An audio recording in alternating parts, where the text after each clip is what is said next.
ព្រមមកគិតពីប្រែប្រឌិនពោលចាចោខ្ញុំឃើញច្បាប់ទុំនង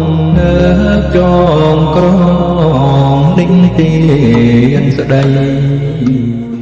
នរៈជនមានប្រាជ្ញាគ្រួសារប្រពន្ធប្តីគួរស្ដាប់ច្បាប់កាំងវៃគុណកិនឆ្នៃលៃពីចាប្រពន្ធព្រៀបដូចបែប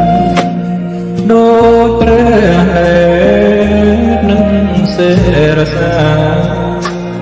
ត្រូវចេះប្រឹងការពារពេលឆ្លងគ្នា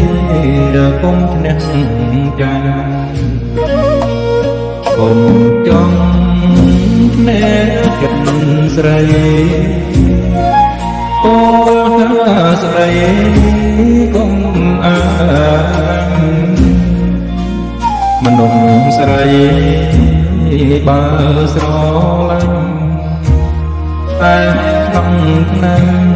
ប្រកាន់សពកូនអើយស្ងួនជាប្តីមានខាន់ដីគឺជាម្លំពុំអើយប្រពន្ធស្អប់ចេះកាយស្ងប់រឿងខុសថ្លៃមនុស្សស្រីចិត្តស្រាលណាស់តាមសំដីសរសាលួចអស់ប្រៃបើបំភ័យចាំស្វាស្លាញ់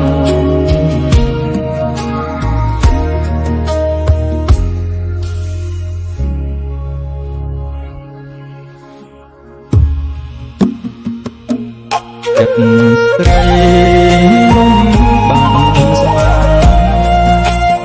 ពេលខ្លាំងហេក្បត់តូចស្រឡាញ់លះលោកលំថាប់តូទុំស្លងស្រឡាញ់ពីវិតប្រពន្ធប្តីនិយាយស្ដីកុំអាងកុំឆ្លោះព្រោះស្រឡាញ់ឯក្នុងឆ្នាំកើតបែកបាក់ដីយើងប្រពន្ធយើងទុំ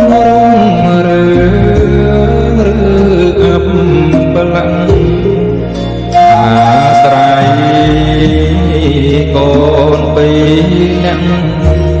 យល់ជឿជាក់ប្រពន្ធប្តី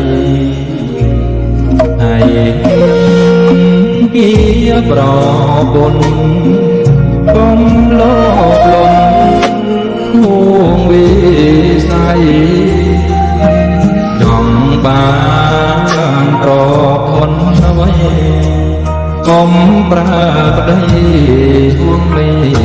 ត្រា